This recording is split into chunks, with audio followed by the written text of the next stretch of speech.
According to the Merriam-Webster Dictionary, love is defined as strong affection for another, arousing out of kinship or personal ties, attraction based on sexual desire, affection, or tenderness felt by lovers. Love and art have a connection because it's estimated that there are more than 100 million love songs that have been recorded. Love songs are popular because love is a universal human experience. Also, on top of that, love is kind of like a language, you know what I mean? Love has a connection to science based off of feelings are driven by chemical reactions in our brain. Specifically, the release of hormones like dopamine, oxytocin, and neuropyfrigin. A word that I can't say. Norepinephrine. I was totally off.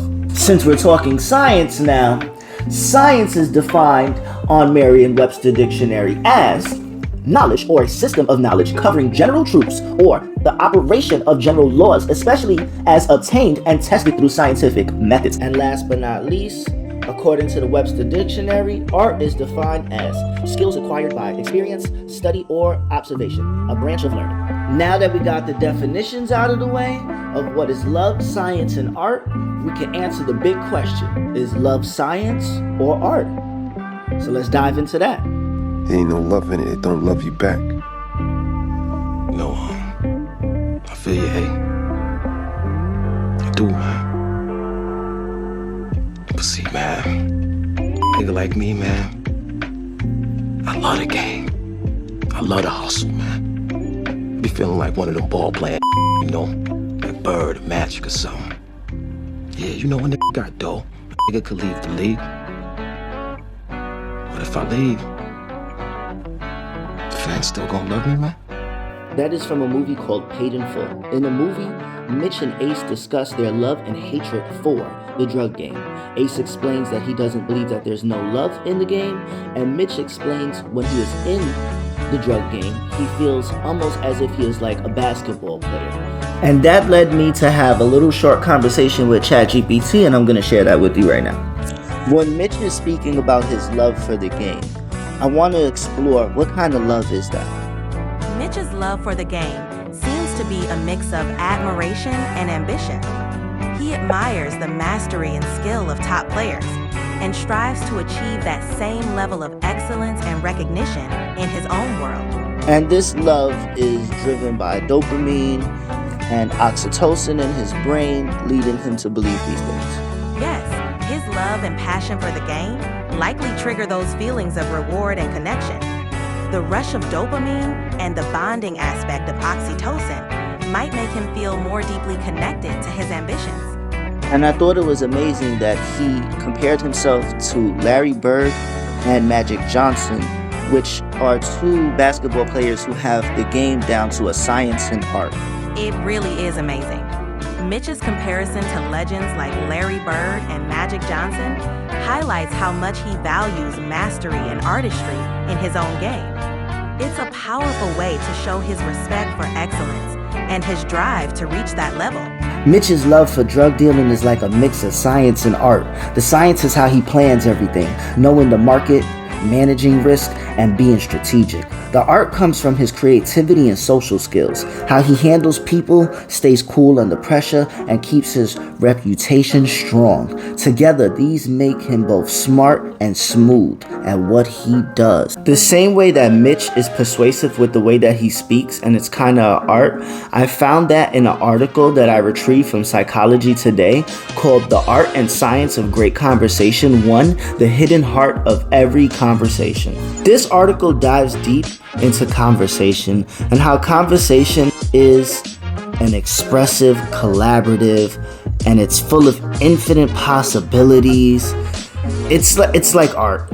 Art brings people together, creating something beautiful and meaningful in the moment. But here's the thing that the article brings up the most. Face-to-face conversations are being replaced by texting, which is like trading masterpieces for a sketch.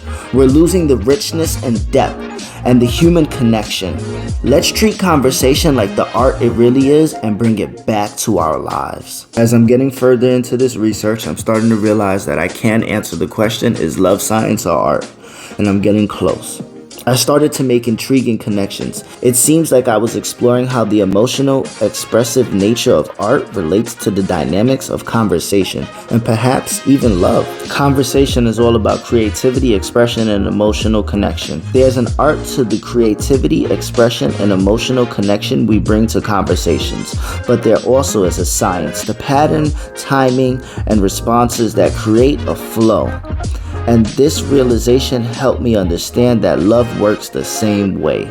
Love is both practical skill and spontaneous emotional expression. It's a blend of science and art. And great artists like Beyonce and Rihanna know this knowledge, and this is why they can make really good love songs. That's my opinion. That's my opinion. And as easy as love songs come to those great artists, the answer came to me. Love starts off with science and the understanding of emotions and behavior.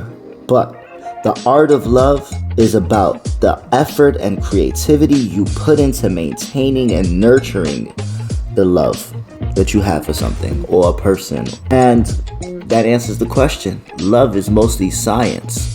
And then, if you work hard enough, it could become art. But it's mostly science. It starts off as science, so I'm choosing it to be science, alright? And to back that up, I have an article by Dana G. Smith on the New York Times, and it is titled, What New Love Does to Your Brain. This article explains how new love affects the brain, triggering intense emotions, focus, and cravings, similar to addiction. It's also explained in the article that romantic love, it's based in the brain region, linked with drive, with focus, with motivation. This type of dopamine activity may explain why, in the early stages of love, you have the irresistible urge to be with your beloved constantly. The last article I would use to prove my point is How Love Changes Our Brain by Hope Reese. The article highlights how love impacts the brain and body through neuroscience. Dr. Stephanie Ortega, a researcher, initially studied love objectively, but later experienced its power when she met her husband, Dr. John Hasielko. It is explained that love triggers chemicals like oxytocin and norepinephrine. That word I can't say, which creates feelings of connection, excitement, and even physical changes like a faster heartbeat or flushed cheeks. It's also noted that love can fight loneliness, which is damaging to your health, as smoking is. This article talks about love as science by focusing on its measurable biological effects. It describes how the brain releases specific neurotransmitters and hormones, showing that love isn't just abstract emotion, but a physical process rooted in chemicals and biology. These scientific mechanisms provide evidence that love shapes our bodies and minds in tangible, predictable ways. And I hope I'm able to answer this question. Is love science or art for you? And you can see love more as a science, and within that science there is an appreciation for art. I hope that I showed all of that in this presentation and it makes a lot of sense. Thank you for listening. I want y'all to have a wonderful day.